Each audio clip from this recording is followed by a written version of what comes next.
कंस बड़ा प्रसन्न होता है। अब कन्हैया के ग्वाल वाले साथ में नगर का भ्रमण करने चलते हैं। जिधर देखते हैं चमक, बढ़िया चमचमाती सड़कें, चमचमाते भवन और सबके ऊपर ठाट बाट अच्छे खासे। ग्वाल वाल कहते हैं कन्हैया ये मथुरा के तो बड़े ठाट हैं, ऐसे ठाट होते हैं का? तेरे बैकुंठ के जैसे यहाँ ठाट है मथुरा वाले के। तो भैया का तुमको भी यही ठाट चाहिए? कन्हैया कन्हैया ने पूछा तुमको भी यही ठाट चाहिए? ग्वाल वाल कहते हैं हम मिल जाए तो क्या आनंद आ जाए प्रभु। अब बड़ी जोर से जय घोष लगाते बोले वृंदावन बिहारी लाल की नाम भैया की। अब जैसे ही ये जयकारा मथुरा में गुंजायमान हुआ है, मथुरा वासियों के कान खड़े हो गए कि आज तक तो मथुरा में कंस की जयकार हो रही थी, आज ये वृंदावन बिहारी लाल की जय घोष कौन कर रहा है? कौन है ये वृंदावन बिहारी लाल? सभी बरबस आकर के अपने अपने नगरों से, अपने अपने घरों से गलियों में भगवान के दर्शन करती है। एक दर्शन वहां जनकपुरी में भगवान ने एक बार दिया था, जनक की नगरी में, और आज यहाँ मथुरा वासियों को भगवान गली गली में घूम करके दर्शन देते हैं। नदी के तट पर गए हैं, देखा है कि धोबी जो है कपड़े धो रहा था। साथियों ने देखा, बोले कान्हा अगर ऐसे वस्त्र मिल जाए तो अपने ठाठ हो जाए। कन्हैया कहते हैं तारी के इसमें कौन सी बड़ी बात, अबे लो अबे कपड़ा दिलाए। कन्हैया गए हैं, बोले ए मामा ये वस्त्र हमको दे दो। अब धोबी जो है कंस का भक्त था, अब वो उठपटांग बोलने लगा। भगवान बोले अच्छा। और कन्हैया ने उठाया, उसके दोनों पैर पकड़े और घुमा करके चक्कर मारा है। वहीं उसका गोविंदा है नमो। कन्हैया बोले रामा अवतार में तो ज्यादा बकबक किया था ना, आज तुझको ये दर्द दिया। उस अवतार में तो मैं मजबूर था, मर्यादा के अंदर बंधा था, लेकिन इस अवतार में तेरी बकबक का जवाब मेरे प्यारे सजग रहना, कभी किसी को अनुचित मत बोलिएगा। आप धोबी को मारा है और सब ग्वाल वालों से कहा भैया अपने अपने नाप के कपड़े छाट लो। अब गोविंद बताओ कहां कंस और कहां सूखे सूखे गोप वाले। अब किसी के जो है पूरा ढका जा रहा है, कोई आधा ढक रहा है, किसी का कपड़ा जो है रास्ता बटोरते चल रहा है। अब जब सब लोगों ने देखा है कन्हैया ने धोबी को मारा तो जयकार लगाई, और आप लोग भी एक बार जोरदार जयकारा लगाओ, बोलो वृंदावन बिहारी लाल की, बोलो ताऊ भैया की। कंस का वध करना है ना, तो हमारे प्यारे का जय घोष तो होना ही चाहिए है? हाँ। तो बोले अच्छा, अब वस्त्र सबने पहन लिए। बोले भैया ये वस्त्र तो कुछ अच्छे तो हैं, लेकिन जरा फिटिंग हो जाए तो बहुत अच्छे हैं। बोले चलो आगे देखते हैं, वो भी व्यवस्था होगी। जैसे ही दर्जी को देखा है, दर्जी की दुकान पर गए, कन्हैया बोले हे दर्जी मामा हमारे ग्वाल बालों के वस्त्र फिट कर दो, चुस्त दुरुस्त कर दो। दर्जी ने सोचा कि अगर हमने मना किया तो अभी धोबी की ये हाल हुई है, एक ही बार में गोविंदाय नमो नमः हो गया, और हमने मना किया तो हमारा क्या होगा। तो भलाई इसी में है कि ये जो कह रहे हैं कर दो। धोबी ने कहा भैया ले आओ सबके वस्त्र। अब धोबी ने सबको बुलाया है और सबके नाप के वस्त्र बिल्कुल फिटिंग बनाई है। अब सब ग्वाल वालों ने जो वस्त्र पहने हैं कहते हैं हाँ कन्हैया अब थोड़ा ठाट बाट बना है। अभी कुछ कमी है कान्हा। क्या कमी है? बोले अगर माला मिल जाए तो फिर क्या पूछे? बोले चलो देखते हैं आगे आगे चलते रहो वो भी व्यवस्था होगी। तो आगे जो राज दरबार का माली था वो माली माला लेकर जा रहा था। अब यहाँ पर भगवान ने दर्जी से सिलाई मांगने को कहा है, लेकिन दर्जी ने सिलाई नहीं मांगी है। बोले भगवान आपकी सेवा का अवसर ही मिल गया, यही बहुत बड़े भाग्य की बात है हमारी। तो भगवान ने कहा ठीक है जाओ, इस समय तो तुम्हें कन्नी चवन्नी ही लोग देते हैं, लेकिन आगे कलयुग में तुम्हारी अच्छी खासी कमाई होगी, अच्छी खासी सिलाई होगी, गाड़ी बंगला इत्यादि सबसे तुम परिपूर्ण रहोगे। इसीलिए आजकल दर्जियों के ठाट हैं भैया। सही बताए, चाहे तुम 200 रुपए का कपड़ा लेके जाओ लेकिन सिलाई 500 से कम न लगेगी। ठाट है वो भी इनकी लेना, ये जिसको चाहे ना क्या ना बना दे कुछ कहना नहीं। इसीलिए तो कहते हैं इन्हीं से प्रीत करो, इनसे प्रीत करोगे तो कल्याण हो जाएगा। आगे गोविंद माली मिलाए, माली से कहा है तो माली ने भी सहर्ष मालाएं दे दी हैं गोपी वालों को। सबने माला पहनी है और बड़े प्रसन्न होकर के भगवान चलती हैं गोप वाले। बोले अबे अब भी कोई कमी रह गई है क्या? तो सखा कहते हैं हाँ कन्हवा एक कमी अभी और रह गई है। बोले कपड़े अच्छे खासे हो, माला बड़ी हो, लेकिन जब तक ब्रजवासियों के माथे पे छप्पा तिलक न लगा हो तब तक कहाँ आनंद आता है। हम लोग तिलक लगाने से शर्माते हैं, लेकिन ब्रजवासियों का आनंद देखो, बढ़िया पूरा माथा पीले चंदन से लगा रहता है। बोले चंदन मिल जाता तो बड़ा आनंद होता। कन्हैया बोले कोई बात नहीं, इसकी भी व्यवस्था होगी।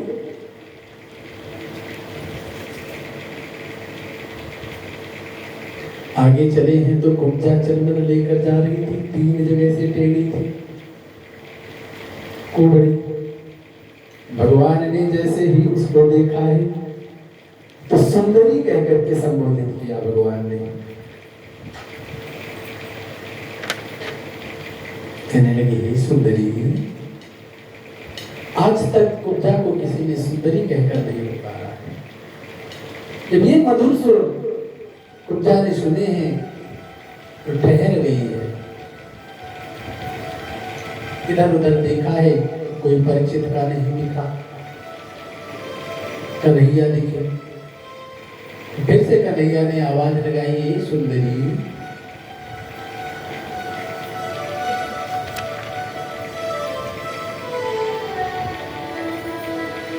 कुब्जा रुक गई।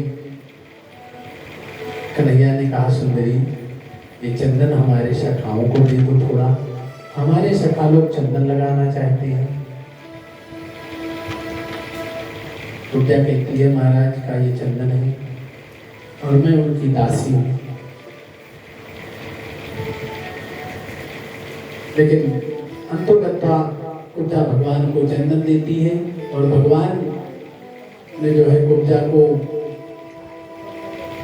दाहिने पैर का अंगूठा उसका दबाया है और थोड़ी में हाथ लगाया और 3 बार चटकाया है और 3 जगह से जो टेढ़ी कुब्जा थी वो एकदम सीधी सादी सुंदरी बन गई है। अब ये सुंदरी कुब्जा भगवान पर मोहित हो गई है।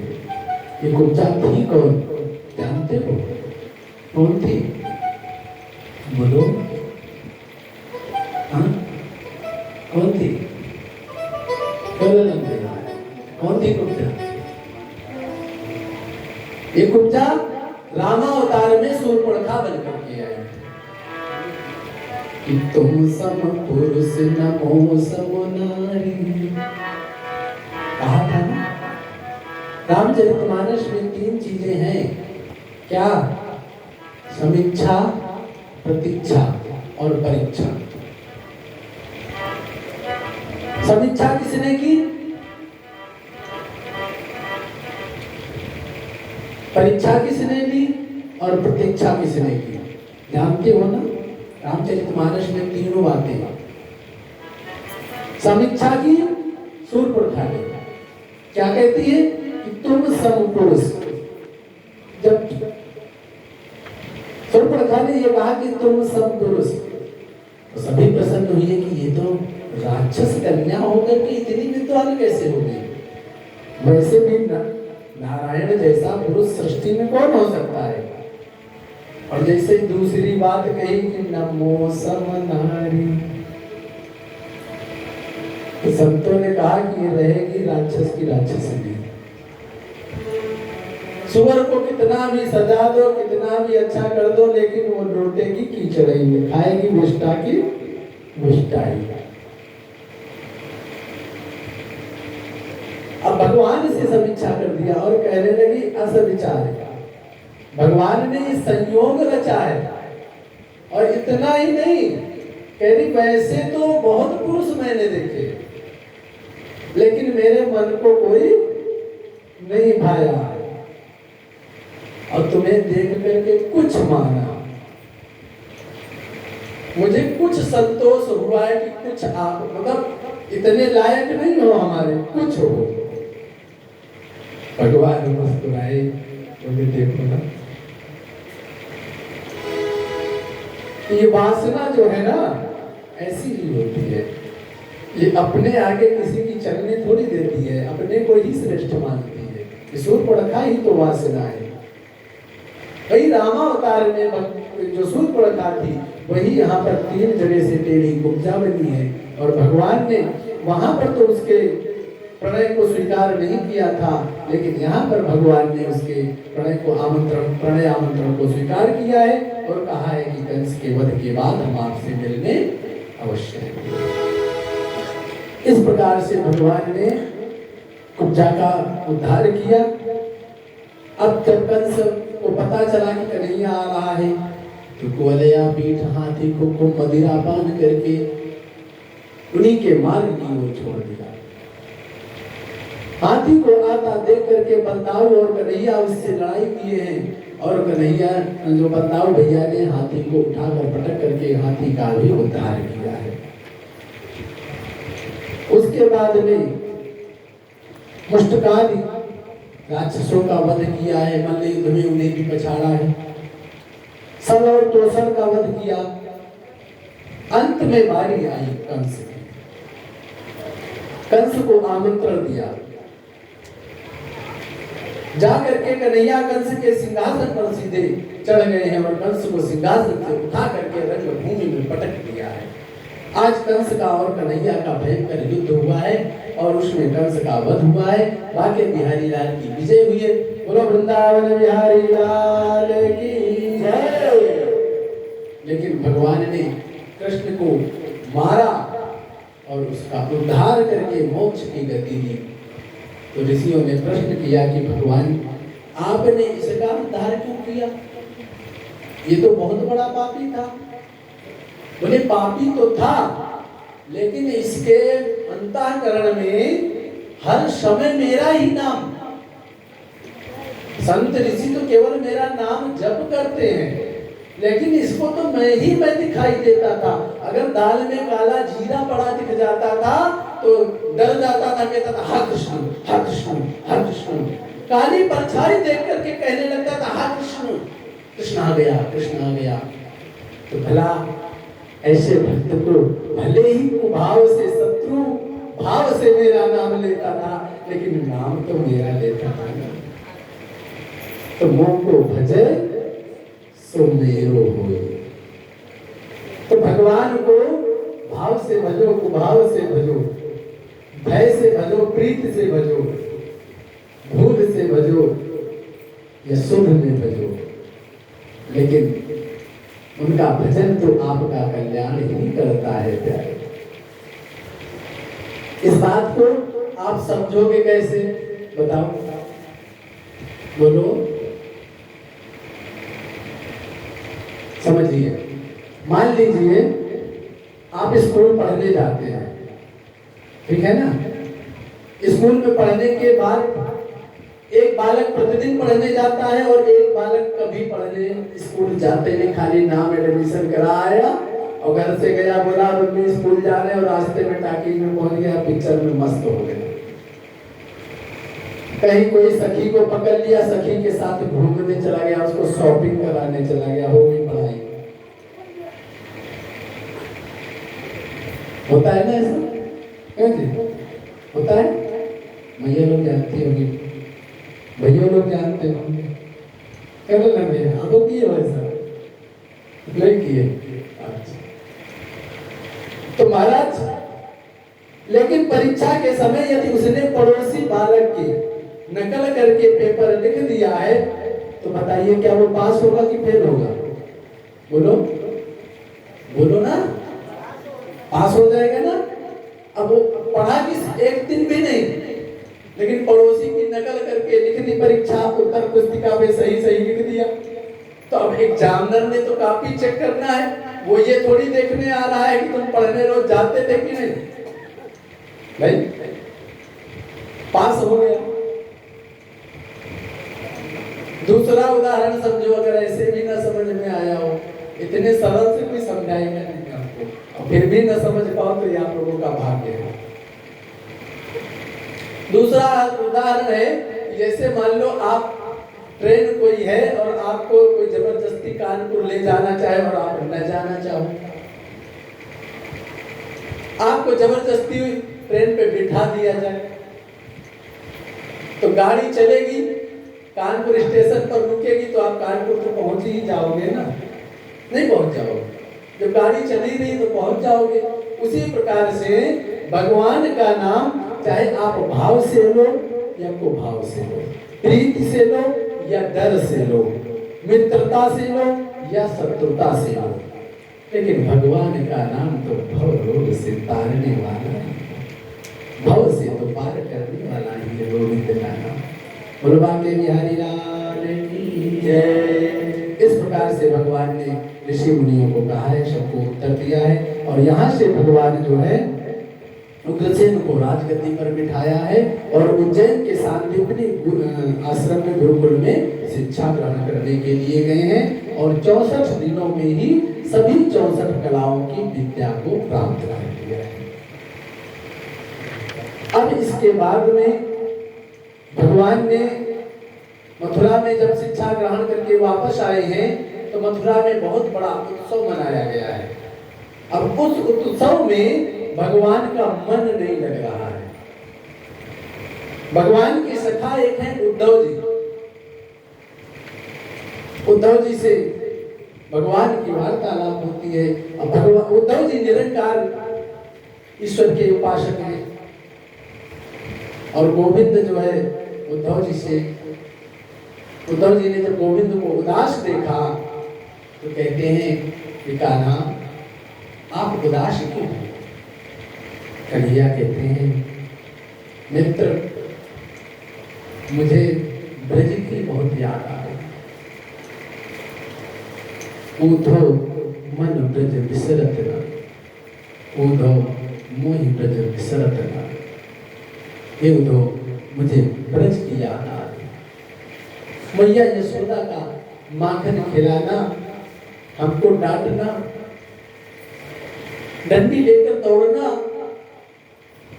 रस्सी से बांधना, गोपियों का माखन छीनना, उनको परेशान करना, राधा जी के साथ महाराज करना, छोड़कर चले जाना, ये सब मुझको आज याद आ रहा है।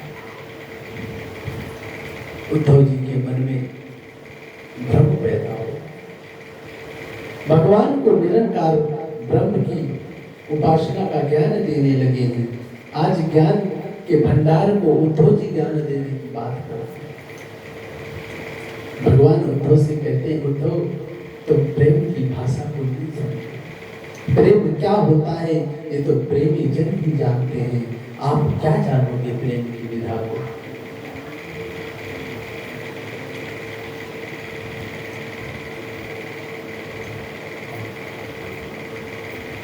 प्रेम तो ऐसी विधा है, ये अपने प्रेमी के पीछे सब कुछ त्याग देता है।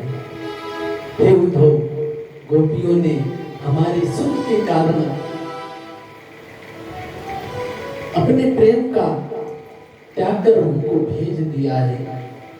एक एक गोपी मेरे प्रेम में इतनी दीवानी होती थी कि बिना मेरे दर्शन के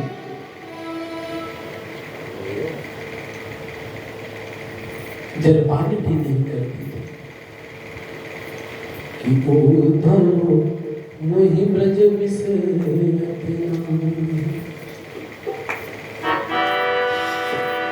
मुझे ब्रज नहीं बिसर, क्या करें? बोले मैं तो मान जाऊं, लेकिन गोपिकाओं को कैसे मनाऊं? उद्धव कहते हैं इसमें कौन सी बड़ी बात है, मैं जाता हूं और गोपिकाओं को समझा कर आता हूं, निराकार ब्रह्म की उपासना का ज्ञान देकर आता हूं। आज उद्धव जी महाराज कन्हैया जी के कहने पर ब्रज बांगनाओं को समझाने के लिए चले हैं।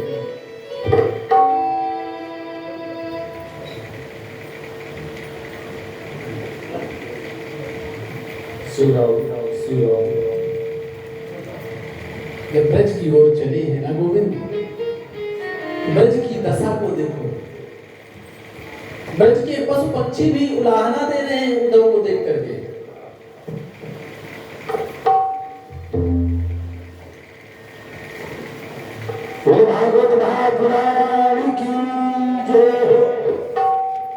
अभी देखो कितनी बड़ी अच्छी बात परम सत्य व्यास जी ने बताया, लेकिन गुरुदेव एक बात को क्षमा करना मुझे, विद्वानों के ही मुख से, आप लोगों के मुख से हम लोगों को सुनने को मिलता है कि शूर्पणखा ने जो कार्य किया तो एक विद्वान के मत है बनाना। उसने कहा क्या भाव थे,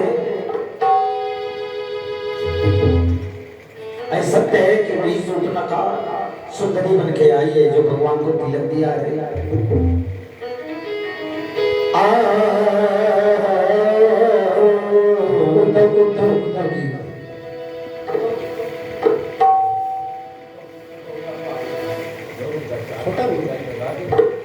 अरे उद्धव मन ना भय